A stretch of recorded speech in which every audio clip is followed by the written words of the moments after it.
Je dis que parti, il faudra essayer de les brûler ou bien de les faire quoi que ce soit. À la minute qui suit, on serait interpellé par le procureur de la République. Il ne faut pas aussi nous donner l'impression que ce pays-là fonctionne suivant une justice à géométrie variable. Quand quelqu'un comme Gaston Mbengue, qui est un proche du président, comme il le revendique toujours. Et c'est là où moi je flétris aussi le président Macky Sall. Parce que des médiocres comme Gaston Mbengue, je crois que le président quand même devait être entouré par des gens au moins qui réfléchissent. Parce que Gaston ne réfléchit pas du tout. Gaston, il est toujours dans la spontanéité. Donc comment se fait-il que des gens pareils puissent être autour du président de la République? Et si aujourd'hui le pays est dans ces difficultés-là, c'est à cause de ces gens-là qui aujourd'hui entourent le président de la République. Parce que Macky Sall a besoin des gens qui réfléchissent sur la bonne marche du pays. Mais ce qu'il a dit hier, quelle est vraiment l'utilité au moment où les gens sont en train de faire toute une poésie autour de la paix? Voilà quelqu'un qui vient saper tout le travail que le QDIS est en train de faire. Et c'est là où j'interpelle les gens du QDIS. Eux qui disaient la fois passée que Ousmane Sonko n'a pas voulu signer la charte de la non-violence.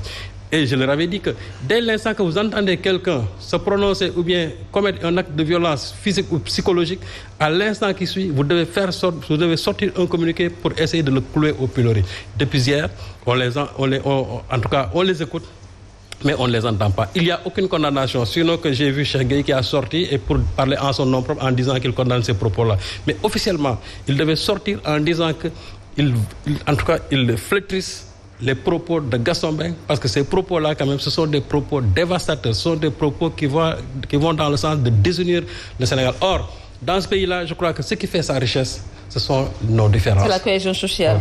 Voilà. Alors, M. Ba, il y a Serigne Saliou qui vient de parler de l'aspect judiciaire que le procureur devrait s'autosaisir, mais Gaston Mbengue se réclame un allié ou un ami du chef de l'État, tout comme l'IPD. Est-ce que le chef de l'État n'aurait pas dû également condamner ces propos? Non, Gaston Mbengue, il n'est l'allié de personne. Il est l'allié de sa poche. Il faut se dire la vérité.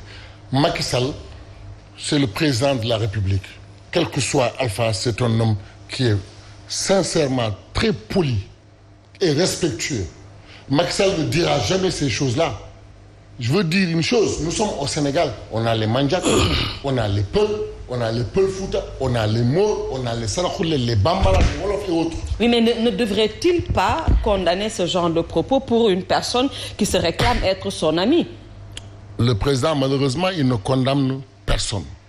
Il ne condamne rien. Il ne condamne pas une personne, mais il peut condamner des propos, des actes commis par des gens qui se réclament être des amis pour ne pas vraiment être mal à l'aise. C'est là où le bas blesse. Oui. J'ai tendance à dire, nous avons vu arriver le président Macky Sall comme un Nelson Mandela ou un Thomas Sankara. Il n'est ni l'un ni l'autre.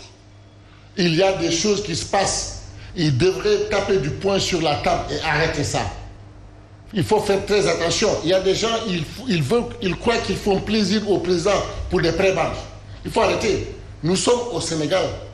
Nous sommes beaucoup ndey et bay. Aujourd'hui, les Sénégalais, nous sommes du même père et de la même mère. Moi, j'ai eu la chance d'avoir des parents qui sont mariés avec des Sérères, des chrétiens ou des chrétiennes. Je suis mal à l'aise. Jazz, c'est jazz, donc. Barthélémy Jazz. C'est quelqu'un peut-être qui empêche le pouvoir de dormir, mais c'est la démocratie. Nous sommes des républicains, nous sommes des démocrates. C'est justement ça le jeu de la démocratie. Il faut qu'il y ait des gens qui empêchent le pouvoir de dormir. Nous sommes en démocratie. C'est ce qui nous empêche de prendre des armes. Il faut accepter le jeu de la démocratie. Mais tu ne peux pas aller dans une télévision comme Walfadjri et dire que ce